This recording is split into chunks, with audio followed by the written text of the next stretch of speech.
여러분 안녕하십니까? 환단고기로 배우는 한학인문 네 번째 시간이고요. 환단고기 원문에서 7페이지 상단에 있는 문장입니다. 삼성기 상편이고요.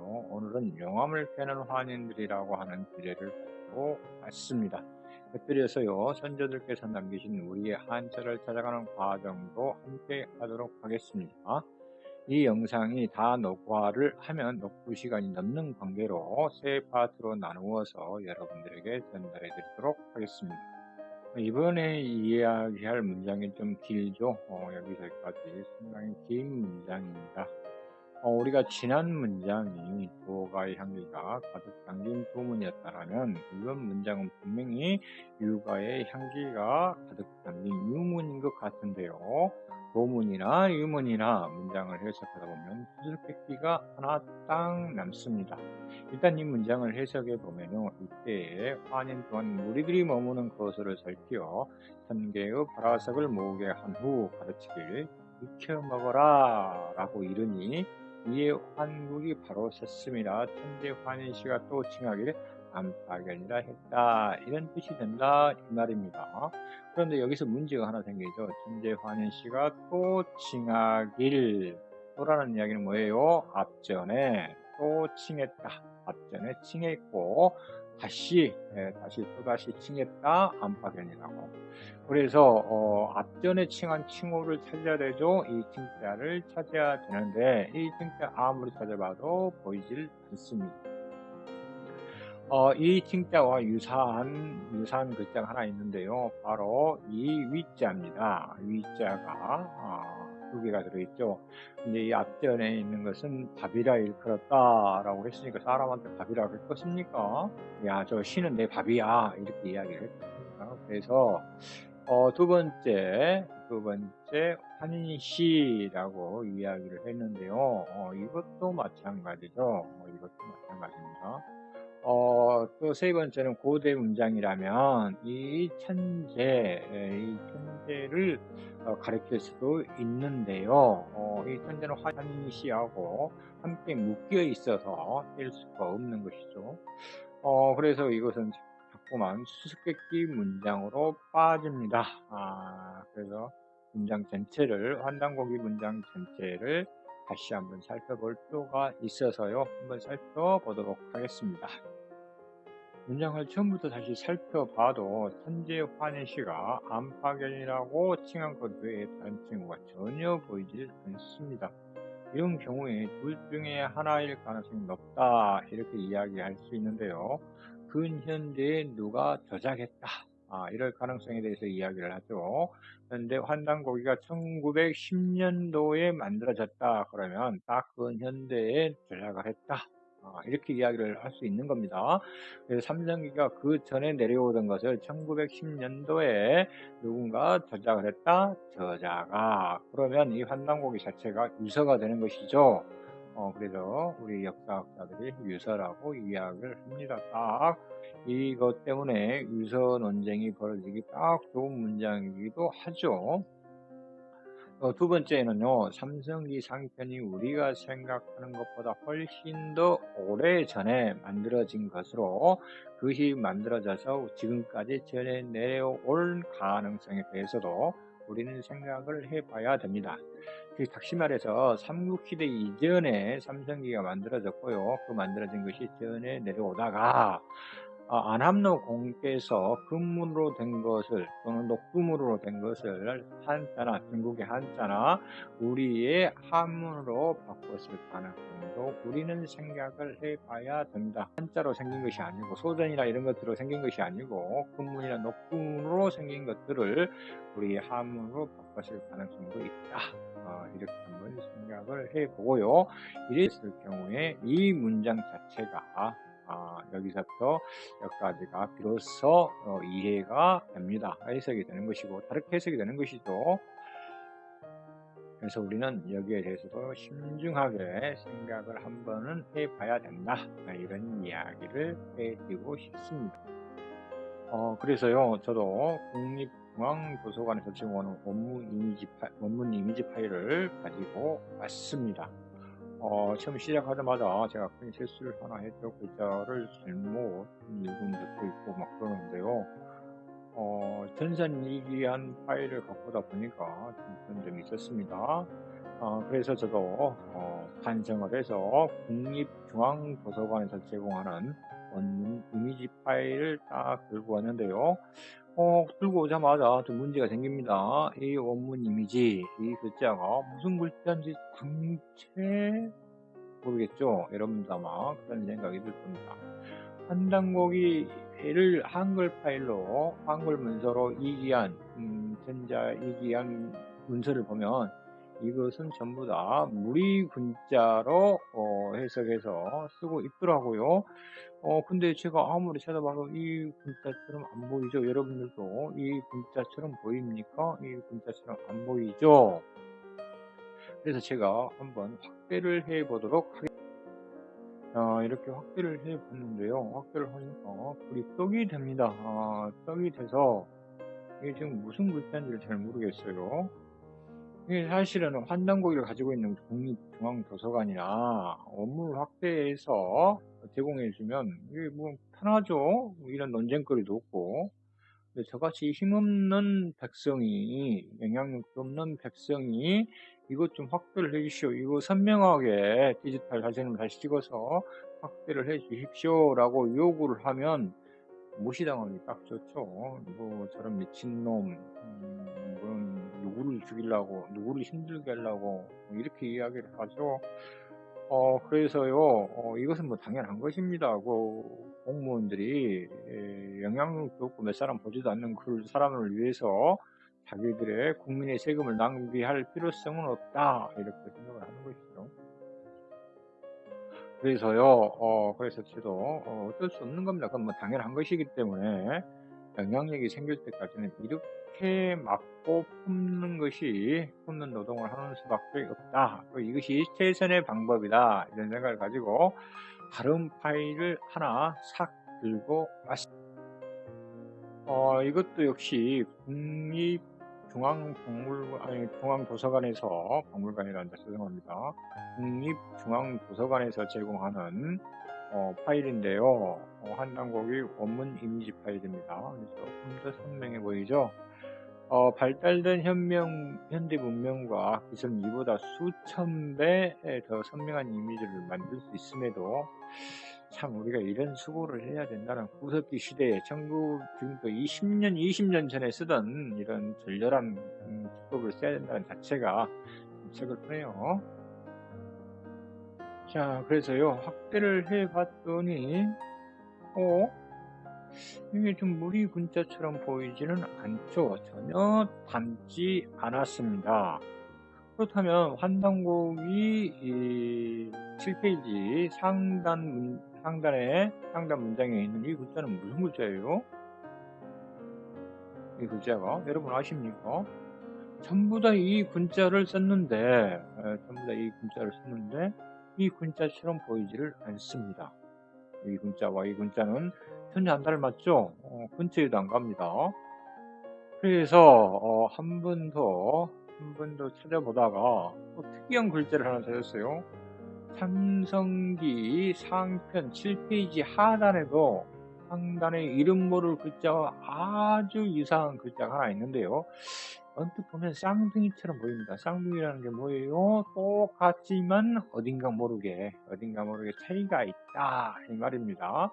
어딘가 모르게 차이가 좀 있는 것 같은 그런 느낌의 글자다. 이렇게 이야기를 할 수 있는 글자가 7페이지 하단에도 들어있더라, 이 말입니다. 요 신명, 본, 영 이렇게 해서 하단에도 딱 들어있다, 이런 이야기인데요. 그러면 이것도 한번 확대를 한번 해보겠습니다.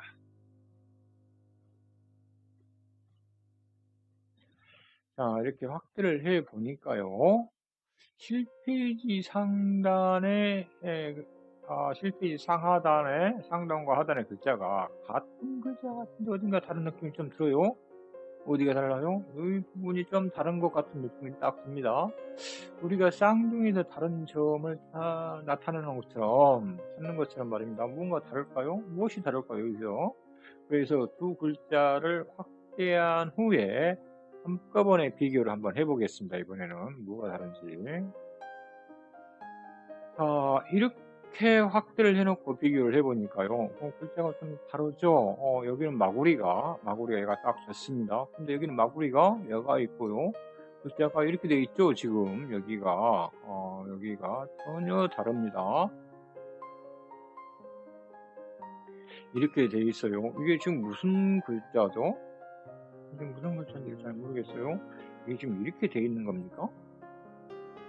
모르죠. 우리가 그렇게 되어 있는지 어쩐지는 잘 모르겠습니다만은 좌우지간에 이 글자는 두 개는 다른 글자다. 이렇게 이야기를 할 수 있는 거예요. 그래서요, 제가 원문 상태로 봤을 때, 원문을 갖고 있지 않아서 이걸 수천 배로 또 선명하게 확대를 해서 보지 않는 이상은 제가 혼할 수 있는 상태는 아닙니다. 그러나 두 글자를 그 형태를 싹 살펴보면요. 하나는 금문에서 온 글자고 이것이 바로 7페이지 상단에 있는 글자, 이것은 바로 금문에서 온 것이고 여기 글자는 바로 소전에서 온 글자다. 이렇게 이야기는 할 수 있을 것 같습니다. 정확하지는 않아요. 정확하지는 왜 그러냐면 이 소전에서 이 글자가 오려면요. 바로 이렇게 되어야 됩니다. 이렇게 되어야 소전에서 온 글자다. 이렇게 이야기할 수 있는데요. 이렇게 되지 않고 여기에서 이것이 이렇게 꺾여버리면요. 이건 소전에서 온 글자가 아니다. 이렇게 이야기를 할 수 있습니다. 그런데 제가 지금 자꾸 금문이냐 소전이냐 해서냐 이걸 많이 따지죠. 이거에 따라서 이 하나하나가 다 글자가 다른 뜻을 담고 있기 때문에 여러분들에게 지금 이 이야기를 드리고 있는 것입니다. 제가 뭐 이유도 없이 입 아프게 이 이야기를 드리고 있는 것은 아니고요. 다 이유가 있어서 여러분들께 이 이야기를 드리고 있는 것입니다. 일단 제가 금문을 하나 가져왔습니다. 무리군의 금문인데요. 이것과 이것의 형상이 좀 닮았나요? 이 글자와 이 글자가 좀 닮았는지 여러분들이 한번 봐주시기 바랍니다. 자, 금문은요, 신과 하늘 그리고 화를 가리킵니다. 여가 하늘이에요. 여가 하늘이고요. 여가 화입니다. 화. 이 전체를 다루는 것이 신인데요. 이 화가 뭐예요? 천지 자연의 변화, 생사까지 포함한 것이 바로 화입니다. 이 부분이요, 이신과 오신을 나타내기도 하는데요. 그것은 나중에 따로 설명을 할 필요는 없겠군요. 이미 한학관에서 설명을 했습니다. 이것은요. 그래서 금문은요, 이 화를 가리키면 이 세상, 여기가 바로 세상입니다. 이 속이 바로 신의 세상이죠. 세상 속에서 말씀과 가르침에 따라 의지하고 보호받으며 살아가는 무리를 가리킵니다. 여기가 바로 무리다 이 말입니다. 여기가 바로 말씀이자 가르침을 뜻합니다.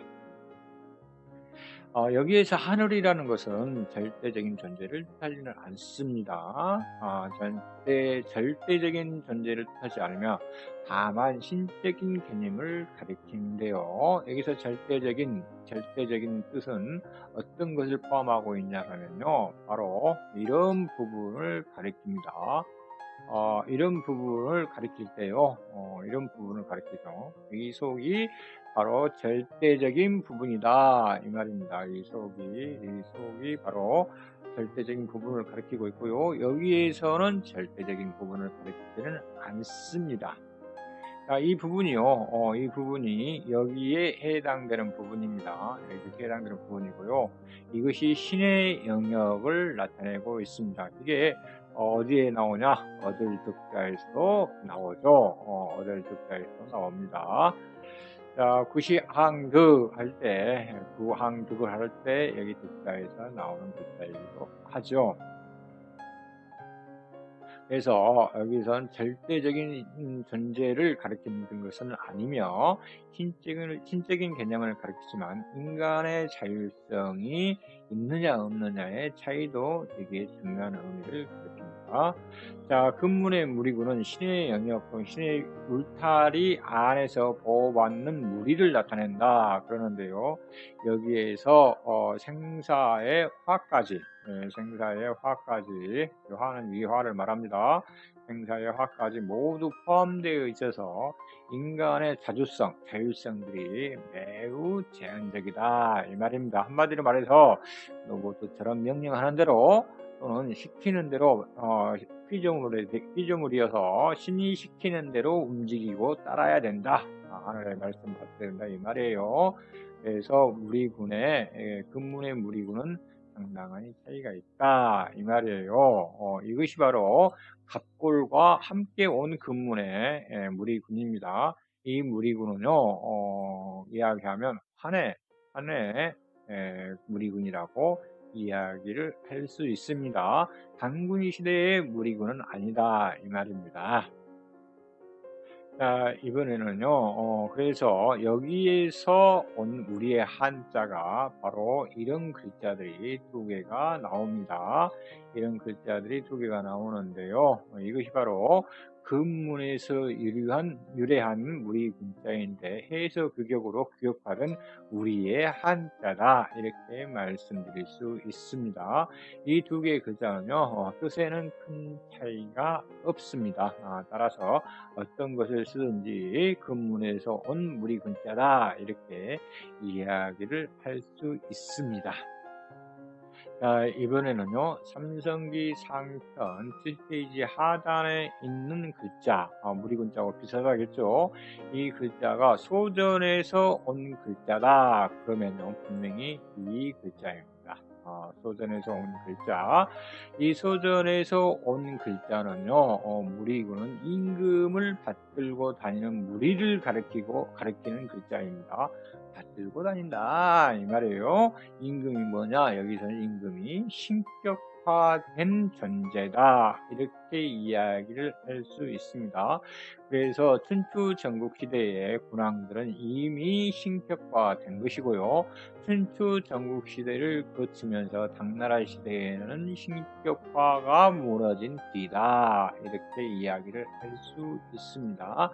그러나 이것을 확대한 이미지를 보면 글의 형태가 다르기 때문에 이것이 소전에서 온 무리군이다 라고 학원적으로 장담할 수는 없습니다. 단언하기는 힘들다 이 말입니다. 그러나 우리가 이 원문을 확인할 때까지는 소전에서 온 무리군이다 이렇게 이야기할 수도 있는데요.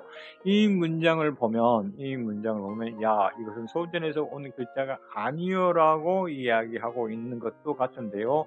이것은 다음 시간에 여러분들과 함께 이야기를 나누도록 하겠습니다. 자, 이번에는요, 해서, 우리가 현재 사용하고 있는 해서의 무리군을 가지고 여러분들과 함께 이야기를 나눠보도록 하겠습니다. 해서에서 무리군은요, 임금을 절절절 따라다니는 형상을 나타내고 있는 글자를 말합니다.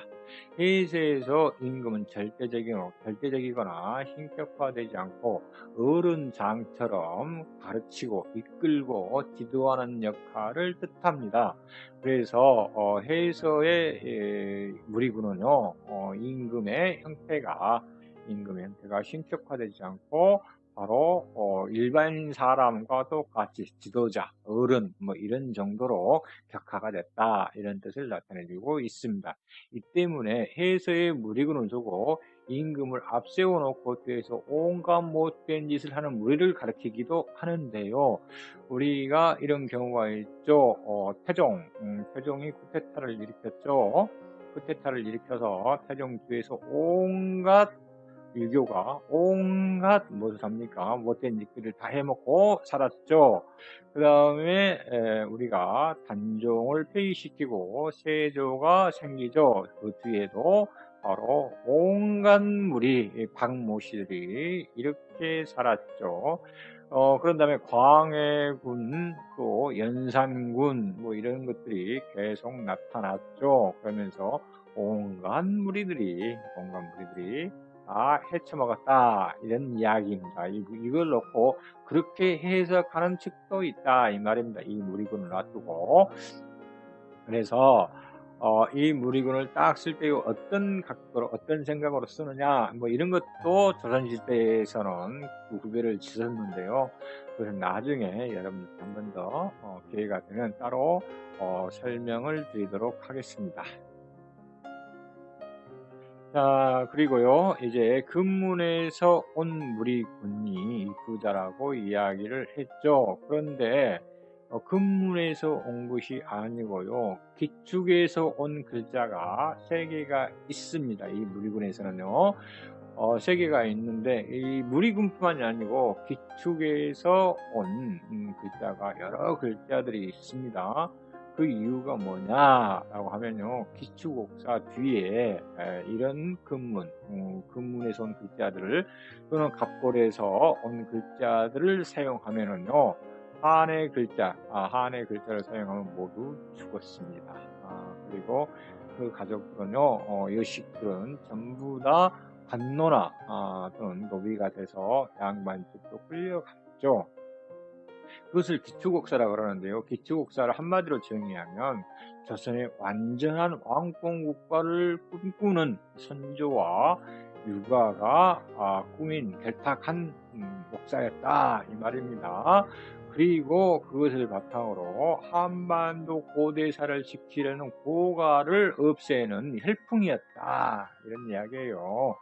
고가를 지키려는 혈풍이 일어났습니다. 그래서 이 기축옥사 뒤에 임진왜란이 일어나는데요. 여기 상당히 좀 재밌는 이야기가 있습니다. 제가 잠깐 설명을 드릴게요. 기축옥사 이후에 기축옥사 주모자가 누구죠? 바로 송강정철이죠. 송강정철이 기축옥사를 끝내고 나서 아주 뭐가 됩니까? 외로운 삶을 살죠. 양반들이요, 아무도 상대를 안 해줍니다. 송강정철을. 그래서 송강정철에게 물 한 모금도 건네지 않을 정도로 그렇게 조선 양반들이 등을 돌립니다. 그런데 여기에는 하나 재밌는 게 있죠. 기축옥사를 선조와 정철이 둘이 일으켰습니까? 그렇지는 않죠. 그때 전라도 관찰사가 누구였고, 암행의사가 누구였고, 무한현감이 누구였고, 장성현감이 누구였고, 담양목사가 누구였습니까? 광주는요. 그 다음에 경상도 쪽에 이 관찰사나 이런 사람들은 또 누구였습니까? 남인과 북인, 남사와 북사로 갈라진 조선의 관료들, 조선 조정의 관료들은 뭐했습니까? 전부 다 방관을 했거나요, 아니면 똥구녕에 불을 질렀던가, 아니면 협조를 했던가, 셋 중에 하나를 했죠. 그리고 나서 일이 잘못된 겁니다. 무슨 일이 잘못됐느냐? 기축옥사가 지나고 난 다음에요, 만석군의 땅이, 양반 만석지기가 이것이 15,000석으로 늘 걸로 계산을 했습니다. 15,000석으로. 근데 기축옥사가 딱 끝나고 나니까 어떻게 됐느냐? 7,000석으로 탁 줄어들었습니다. 늘어나야 되는데 3,000석이 줄어들었어요. 왜? 농사 지을 사람이 아무도 없는 겁니다. 그래서 실제적으로 3,000석만 줄어든 게 아니고 심지어는 절반으로 줄어든 양반들도 안 했습니다. 5,000석으로 만석을 생산된 만석지기 양반네가 생산량이 5,000석으로 줄어들었어요. 농사를 지을 수 있는 민중들이 다 사라져버린 겁니다. 그래서 이 민중들이 어디로 갔느냐? 전부 다 산속에 숨어버렸습니다. 왜 숨어요? 용모사건 아닙니까? 기축옥사가 고대 종교를 믿는 세력들을 전부 다 역적으로 몰아서 사살을 해불거나 노비로 삼거나 뭐 이렇게 한 겁니다. 유리한치라 그래서 어느 구역을 정해 가지고 딱 가두거나, 유리한치 또는 잡처라 그러죠. 잡처라 그래서 딱 가두었던가, 뭐 이렇게 한 것입니다. 그래서 이 기축옥사가 끝나고 나서 가장 먼저 잠수를 탄 것이 누구냐? 화척입니다. 화척. 화척이 딱 잠수를 타버립니다. 농사를 짓는데 수척과 화척들이 바로 농사를 짓죠. 이 다음에 잠수 탄 건 누구예요? 여진들이 싹 잠수를 타버립니다. 여진들이 고대 종교를, 제사를 안 지내고 뭐 이런 무리들이 전부 다 역적으로 몰려서 죽기 싫으니까 잠수를 타버립니다. 여진이 잠수 탔다는 건 뭐예요? 수척과 화척 여진이 잠수 탔다는 건 농사 지을 인력도 부족하지만 더불어서 군문도 비어버렸다, 이 말입니다. 군대가 텅텅 비어버린 거예요. 군대까지. 그래서 조선 양반들이 이제 이렇게 나옵니다. 야, 나는 그럴 의도가 아니었는데 송강 저 정철이 저것이 문제였어. 저놈이 죽일 놈이야. 우리는 그럴 의도가 전혀 없었어. 라고 이야기를 하지만 이 수척과 화척 여진 기층 민중들 산에서 안 내려옵니다. 안 나와버려요, 산에서. 이 사람들이 산에서 안 나온 것 뿐만이 아니고 또 하나의 문제가 생깁니다. 일본 놈들이요, 외놈들이죠. 외놈들이 조선 땅을 싹 둘러보니까 조선이 텅텅 빈 겁니다. 군대도 비어 있고요. 또 백성들도 산에 들어가서 싹 숨어갖고 조선 조정을 알기를 왼수 보듯이 쳐다보고 있는 것입니다. 조선 양반들도요, 전부 다 죽일 놈들, 민중들은 조선 양반들이 다 죽일 놈이다, 이렇게 생각하고 있었던 것입니다. 그래서 조선 민중들이 산으로 숨던가, 또는 어디로 숨어요? 고대 정교가 있던 터전으로 전부 다 숨습니다. 고대 정교가 있던 터로 싹 숨어들어요. 태조 때 태조와 태종이 유지를 남긴 것이 있습니다. 야, 고대 정교터가 있는 데는 군대가 들어가지 마. 야, 너희들 관료들 들어가지 마. 해서 명령을 내려놓은 게 있습니다. 그러자 이쪽으로 들어가면 안전할 거 아닙니까? 이쪽에 들어가면 군인들이 안 들어와요. 이것을 조선 외다라고 해서요, 외국이라고 이야기를 합니다. 외국. 여기를 외국이라고 그래요. 여기를 고대 정교가 있던 터전을 외국이다, 조선 밖이다, 이 말입니다. 조선 밖이라고 이야기를 했어요. 규정을 지어놨어. 그래서 이 사람들이, 민중들이 싹 이쪽으로 숨어버리니까 조선 애놈들이 물건을 갖고 와서 이들에게 장사를 시킵니다. 물건을 대주면서, 야, 우리 조선 니들 그런 나쁜 사람들 상대하지 말고 우리 같은 사람 상대를 해, 민중들한테, 이렇게 이야기를 합니다. 그러면서 뭐 이렇게 서양의 문물들을 딱 갖고 와서 조선의 기층 민중 여진과 수척에게 장사를 해라고 대줍니다. 그러자 여진과 수척이 가만히 보니까 이것들은 그냥 맨날 조선 양반들은 뺏어가니라고, 사람 뒤통수 까고 뺏어가니라고 정신없는데 이 외놈들이 보니까 이거 쓸만하거든. 그래서 이 여진과 수척들이 장사를 합니다. 그래서 이들이 외에 앞잡이가 임진왜란때 되는 것이죠. 이것이. 그런데 우리가 이 민중들이 임진왜란 때 왜 앞잡이를 했다고 해서 여진과 수척이 나쁜 놈이다, 이놈 죽일 놈들이다, 이렇게 이야기를 해서는 안 되고요. 이런 세상을 만들어간 조선의 양반들, 사대부들이 바로 쳐 죽일 놈들이다, 이렇게 이야기를 해야 되겠죠. 민중을 핍박하고 삶을 살 수 없게끔 만들고 전부 다 역도로 몰아서 죽이고, 그 죽인 게 어디가 있어요? 바로 제사문화에 있었다, 이 말입니다. 제가 왜 이 이야기를 드리냐면요, 바로 이 글자가 금문 기축이다 해서요, 기축 옥사 이후에 도망가서 형벌을 피한 유피 항골들이 있습니다. 유피한골이라는 것은 껍닥은 가죽은 유학이지만 뼈 속에 뼈는 한이다 이 말이에요. 한의 뼈를 갖고 있다 이런 뜻인데요.